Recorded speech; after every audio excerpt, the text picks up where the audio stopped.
Good morning, I'm Kristen Folletti and welcome to News Desk on SiliconANGLE TV for Thursday, January 31st, 2013. RIM launched its new BlackBerry 10 platform yesterday. Here to comment on the BlackBerry transformation is Wikibon Senior Analyst Stu Miniman. Welcome back, Stu. Thanks, Kristen. The former Research in Motion group has reinvented itself by taking on the new name of BlackBerry and unveiling new phones with its BB10 operating system.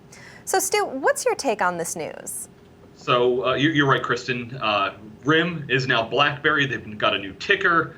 They've got a new phone, a couple of new phones actually, and they've got a new operating system. So it's kind of a bold move, but unfortunately, a lot of people are saying it's kind of too little, too late, and these new devices still aren't even shipping, and BlackBerry stock is taking a hit because of that. BlackBerry was sort of the original go-to device for corporate executives and IT. How do you feel this has changed with their push for a more consumer-centric product? Yeah, exactly. So, I'm a former BlackBerry user.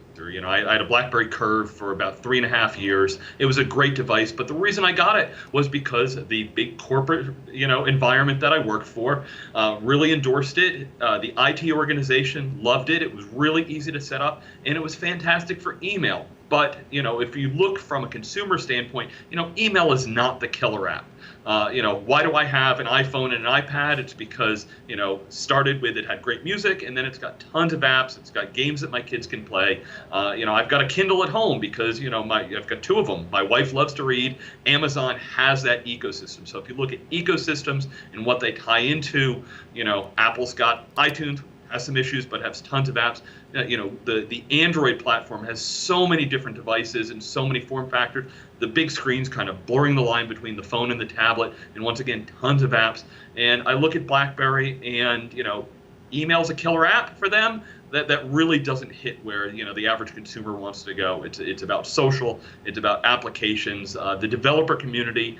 If they have to do the iOS. They have to do Android, and the third device, unfortunately, is probably not going to be BlackBerry. It's more likely to be Microsoft if they're going to do a third application. So, BlackBerry, I think, is, I haven't seen that they've found a niche that they can hit hard.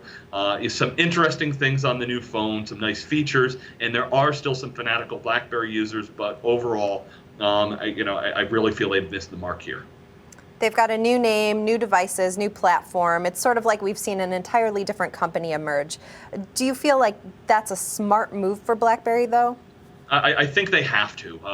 Absolutely. If you think of them, BlackBerry is their core product. A friend of mine, Matt Davis, on Twitter said it really reminds him of when Sun, changed their ticker symbol to Java.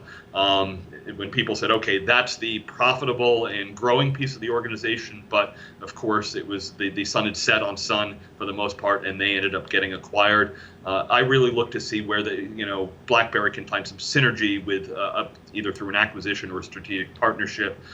Companies like HP and Dell have phones and tablets, but they've tended to align themselves more with Microsoft because that fits with their PC markets. BlackBerry's playbook really failed in the tablet space. So BlackBerry needs to start on that phone, but they're trying to straddle that line between corporate IT used to love us, but for the most part, they've migrated over to other technologies, and the consumer push just isn't there for the general user. I wouldn't see why, my mom would end up buying, a BlackBerry device. She's actually got an iPhone. So, it needs to be really easy to use. There's some cool features around the office we were talking about, like the little photo feature that you take a picture and you can, go backward or forward and zoom in time a little bit.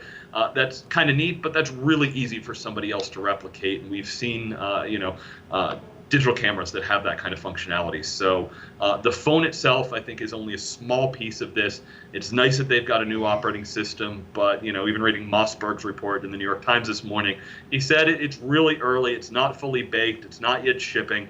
It's BlackBerry hasn't done anything here that's really going to transform the market or give them some advantage that won't quickly be overcome by the Apples, Androids, and even the Amazons of the world. How do BlackBerry's announcements fit into the BYOD trend today? Are they still relevant for the IT crowd? Yeah, so as I said, going back to my experience, BlackBerry was really an IT blessed device, and if you look at BYOD, it's the consumerization of IT. So it's the stuff that the consumer really loves, and they are forcing that into the IT department. So Apple is the one that really pushed that trend hard. Most corporations today, even if they have Windows as their default, will allow people to bring in Macintosh devices. And the company I used to work for had it self-supported, but there was such a robust and engaged community of Apple users that it was really easy to use your MacBook or MacBook Air in corporate IT, and the phones and the tablets are the same way. So, BlackBerry's trying to straddle that line. They really have more of an affinity towards the business user, but most of those business users have kind of moved over to the newer platforms. Those people that still want a physical keyboard might want to stick with BlackBerry. I was a little nervous when I made that jump. I can't type nearly as fast on the virtual keyboard as I can a physical one, but it's good enough. And as I said, I'm not doing emails much anymore. I'm doing social things. I'm using apps. I'm using touch, and that's where the future is. That's what Microsoft's betting on with Windows 8. And while BlackBerry has the Z10 to be able to do touch only, and I hear good things about its touch and its virtual keyboard on there. They also have the Q10 for the physical keyboard. So, once again, kind of a mixed message from BlackBerry.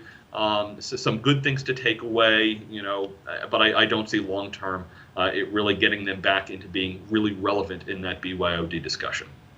Obviously, Google and Apple, the big market leaders here in the smartphone realm, but we've also talked a lot about Microsoft sort of rising in that area, and definitely they've been focusing in on getting themselves into the IT and enterprise realm. Do you feel that with Windows 8, they're going to become sort of the new BlackBerry, and BlackBerry is going to fall to the wayside? That's an interesting look at it. So, there's some interesting form factors that Microsoft has on the tablet side. I've only run across a couple of people that are using the phone, and there's some people that really like it, and they do have a good consumer push for the phone. So it's potential that people that, you're comfortable with Microsoft Office and you might want the phone. But where Microsoft's really kind of trying to make their push is that blurring of the line between the laptop and the tablet and the phone. So if they can build out that ecosystem and grow it, Microsoft has their own device, but really pushing strongly with the likes of, Dell, Lenovo, HP, and others out there. Microsoft really does rely on that OEM partnerships that they have, and they've got a lot of them. So Microsoft is never one to be counted out. They're a big player. The Microsoft Office 365, Windows 8 technologies are moving in the enterprise space. Their virtualization products are, gaining some steam there. So while Microsoft might not be the coolest company out there, they're still solid and must be reckoned with, and are part of the conversation in a lot of different technologies. Well, Stu, thanks for your time this morning. Great to have you on, and we'll talk with you again soon. Thanks so much, Kristen. For information on news of the day and the latest breaking analysis, stay tuned to News Desk right here on SiliconANGLE TV.